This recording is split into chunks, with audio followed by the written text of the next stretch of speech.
neko tam do deště, saláme vyjebej mě ještě.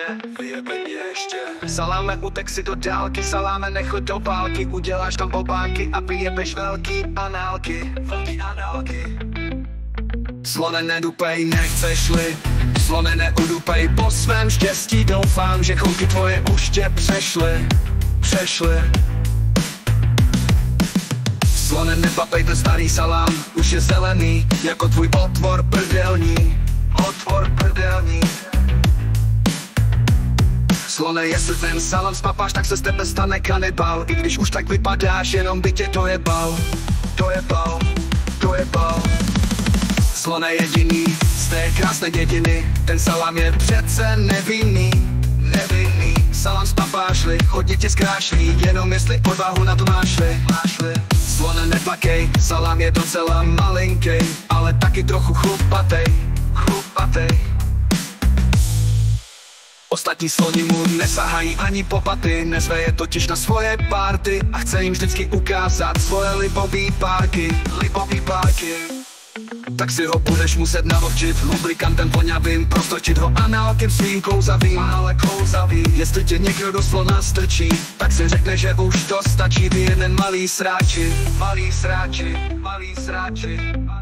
Slona to ukolébalo ke spánku věčnému, až hodil z toho hlavu do poleječného. Saláme, už si slona posledního zabil úspěšně. Saláme, nechoď tam do deště, připoj se k nám ještě.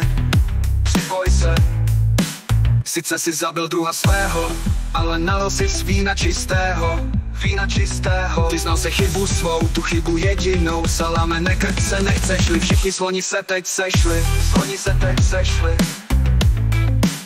A ty se bojíš, že nějakému slonovi nuceně vyhoníš. Salám, neuteč, jestli nejsi buzerant, dostaneš mnoho penalt.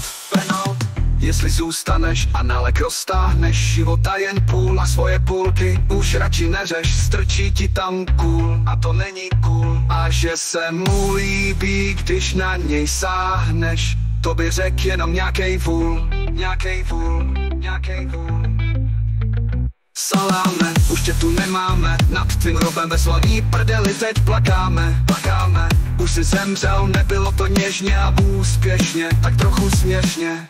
Vrtulu s výsměchem, pro povahy slabší, prý měl si být starší, ale já si myslím, že 4 roky bohatě stačí. 4 roky stačí, ty malý sráči. Neměl jsi se slony, tak ti chce zahrát. Zapomněl si totiž, že se vždycky chtějí jen posrat a nechají se lehce nasrat. Zahradou věčnou, teď se procházíš a další klobásy tam nacházíš. Oni udělali to, co ty, propadli se tedy do věčné temnoty, nabodali se na hroty. Zemřeli stejně v prdeli slonů, pocházeli ze slamů a chtěli jen věčnou slávu. Ale utupali je sloni v davu a to je konec salámova života. Život byla jen žebrota. Anna